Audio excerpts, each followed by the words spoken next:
Hey everybody! Today I've got another awesome tutorial for you guys. I want to show you guys how to make these really inexpensive decorative mirrors. So this is one of the ones I did here. You can see the decorative edges around it. And the second one, like this.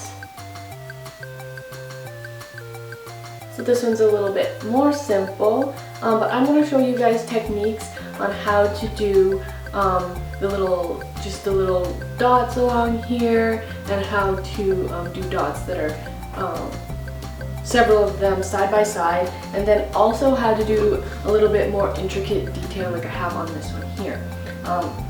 I'm also just going to quickly mention a little bit about how I did this flower mirror here. Very, very simple. Similar to the video I did on the, I think it was called the decorative vase video, but I'll be leaving that link just right here. You'll see a little annotation, just click on that if you want to see how I did that video, but I will be touching just really quickly on this one in this tutorial. So if you guys are ready to get started, I'm ready to show you guys, so let's go. First, you're going to need some of these mirrors, or whatever you're choosing to do it on. You can do it on picture frames or mirrors of different sizes, but I got these ones from IKEA. These ones are called Malma. May not be pronouncing that right, but I have seen these types of mirrors at places such as Walmart or other department stores, so if you want to do the exact same thing, just look for something similar. For this first step, you're just going to need some sandpaper. It doesn't matter what kind of sandpaper, just something so that we can dull the surface of our mirrors and give it a nice texture for our paint to stick to later. After you sand your mirrors, you just want to make sure to clean them up and make sure you don't have any of that dust left on them. So I'm just taking a wet paper towel and I'm wiping the surface of them thoroughly, and also my working surface. Once you've got your mirror all cleaned up and free of dust, you're just going to take a pencil and draw your design directly onto your mirror. I'm going to be doing two different patterns, one more simple design and one more intricate. If you'd like to do the exact same design that I am doing on my mirror, then you can head over to my blog and I will leave it there for you guys to download. You can print it out and just trace it so you can use it on yours.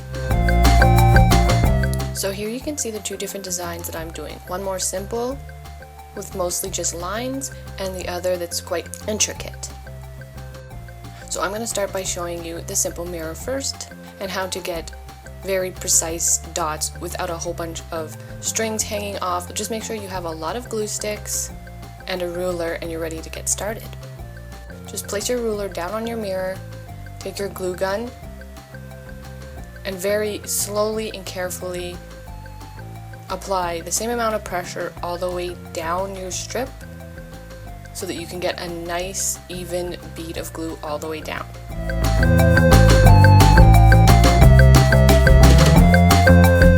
Now for the dots, you're just going to squirt out a nice bead of glue, whatever size you like, and then just slowly pull your glue gun up and then grab that strand of glue that's created.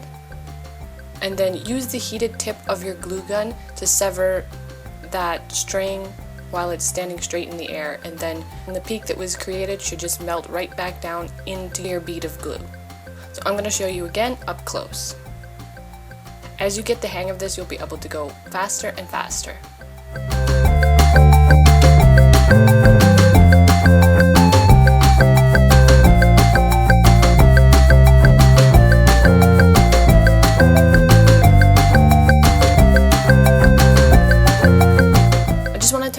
About doing dots that are side by side. You can't do consecutive dots side by side right away, since the glue will be hot and it will just melt into one another and just create an ugly blob of glue. So what you need to do if you want to create these beads of glue side by side, you start by putting one bead of glue and go around your square all the way around, and then once you get back to your starting bead, that one will be cooled and you'll be able to place another bead of glue right beside it without it melting the other one.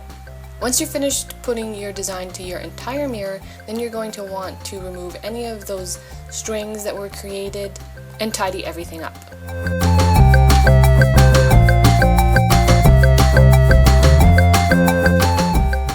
for more intricate detailing like this swirly pattern that I've created, first I'm going to start by doing this square that I've drawn out. Once I've got that finished, I'm going to start with the swirls. So you're going to start on the very inner part of each swirl, and you're going to start applying your glue and just let the glue pull up as you squeeze it. And then as you pull around your swirl, you're going to release the pressure gradually as you come out of that swirl. You're going to do as short of a section as you can, but make sure that each swirl has something to continue on to. And then again, you don't want to just end up with a big blob of glue, so you have to let certain areas cool before you can add on to them. And then you just complete your entire pattern in this manner. There's so many other types of designs you can do as well. I just wanted to mention you can even piggyback these designs onto one another once your base design is cooled, so you can create some really neat effects using hot glue to decorate.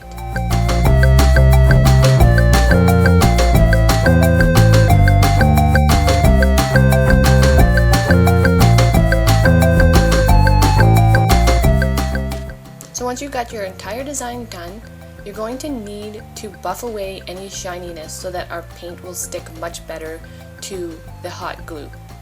So I like to use just a really small nail file because it allows me to get into very small areas and be able to remove that shininess. So as you can see, I've removed all the shininess from my glue and I'm ready to start painting. You can really use whatever paint you like. I've got tons of this Martha Stewart acrylic craft paint, so that's what I'm going to be using to paint mine. I'm using the multi-surface acrylics in a satin finish. Once they're cured, the finish is quite durable.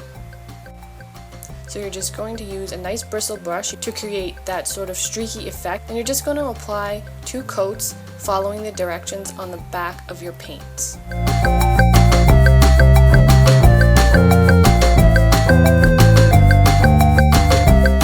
As I said, I'm just going to quickly mention how I did my third mirror. I found these napkins I loved at IKEA, and it's pretty much a basic decoupage style technique. You just want to separate your napkin so you're just down to the one printed ply, and then just tear out sections of the design that you want to apply, and then you're just going to need a clean brush, some Mod Podge, and you're just going to apply your Mod Podge as though you were painting your mirror and stick your design onto it, and then apply some more Mod Podge on top to smooth everything out and seal it in. So then I'm just going to do that to my entire mirror, and I'm going to fill in the in-between parts with some of the plain white layers of my napkin. This is the exact same technique I used in my decorative vase project early on when I started my channel. If you want to check that out, I've provided that link right here for you.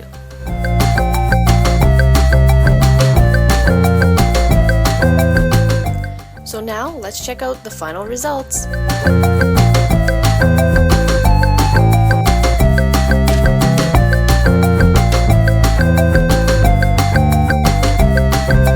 So I hope you guys enjoyed making these really cute mirrors with me.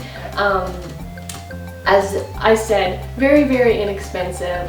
I've got a list of the products that I use in the description of this video with some pricing. And if you guys want the exact pattern that I made for this more intricate mirror here, you can find that on my blog, which is also linked in the description of this video, with all of the other links to come and find me on Facebook, Twitter, and Pinterest, and all those other places. If you like this video, don't forget to click the little thumbs up, and don't forget to subscribe to my channel to keep up with all of my newest videos.